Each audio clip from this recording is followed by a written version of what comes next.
America Iran युद्ध के बीच बड़ी खबर आ रही है कि अमेरिका में एक बड़ा विमान हादसा हुआ है। यह हादसा अमेरिका के न्यूयॉर्क लागार्डिया एयरपोर्ट पर हुआ है। विमान में 100 से ज़्यादा यात्री सवार थे। मीडिया रिपोर्ट्स के मुताबिक करीब 70 लोगों के घायल होने की जानकारी सामने आ रही है, जिनमें एक की हालत गंभीर और 2 की हालत ठीक ठाक बताई जा रही है। सोशल मीडिया पर साझा की गई तस्वीरों और वीडियो में यात्री विमान के आगे और नाक वाले हिस्से को हुए नुकसान को दिखाया गया है। बताया जा रहा है कि एयर कनाडा एक्सप्रेस की एक फ्लाइट कनाडा के मॉन्ट्रियल शहर से अपनी नियमित उड़ान पूरी कर न्यूयॉर्क के लागार्डिया एयरपोर्ट पर लैंड कर रही थी। विमान रनवे पर अपनी सामान्य गति से उतर रहा था, तभी अचानक सामने दमकल विभाग की गाड़ी आ गई। Flight tracking website flight radar 24 की रिपोर्ट के मुताबिक विमान रनवे पर दौड़ ही रहा था कि उसकी भिड़ंत वहां मौजूद फायर ट्रक से हो गई। इस जोरदार टक्कर के बाद पूरे एयरपोर्ट पर अफरा तफरी का माहौल बन गया और आनन फानन में सभी उड़ानों को रोक दिया गया।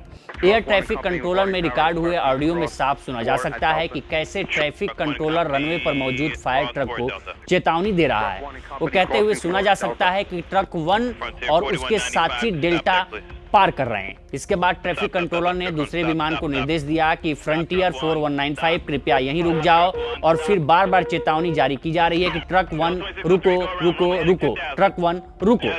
ट्रैफिक कंट्रोलर ने एक अन्य विमान को निर्देश दिया जिसमें वो रनवे पर उतरने की कोशिश कर रहा था। कंट्रोलर ने विमान को लैंडिंग रद्द करने का आदेश दिया। डेल्टा 2603 चक्कर लगाओ, रनवे हेडिंग 20000, जिसके बाद वो विमान रनवे पर न उतरकर चक्कर लगाने लगा। फिर ट्रैफिक कंट्रोलर ने विमान को सूचित किया कि मैं देख रहा हूं कि आप एक वाहन से टकरा रहे हैं, कृपया अपनी स्थिति बनाए रखें।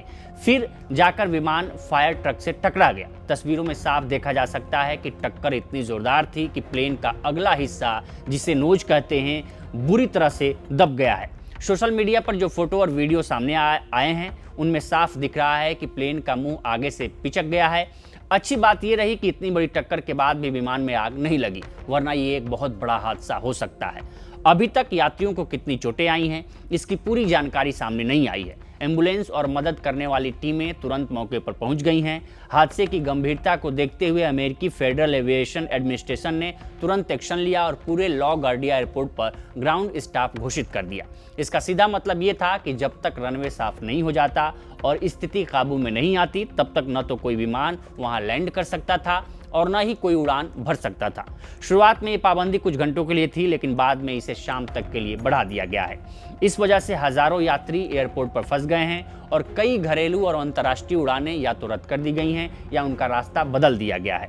अमेरिका ईरान युद्ध के बीच सबसे बड़ा सवाल ये उठ रहा है कि कहीं इसमें विदेशी साजिश तो नहीं है, क्योंकि जब एक विमान लैंड कर रहा था तो रनवे के उस संवेदनशील हिस्से पर फायर ट्रक क्या कर रहा था? क्या ये एटीसी की गलती थी या ट्रक ड्राइवर और पायलट के बीच तालमेल की कमी? FAA और न्यूयॉर्क फायर डिपार्टमेंट ने इस मामले की जांच शुरू कर दी है। एयर कनाडा से भी इस बारे में जवाब मांगा गया है कि क्या विमान में कोई तकनीकी खराबी थी जिसकी वजह से वह ट्रक से नहीं बच पाया।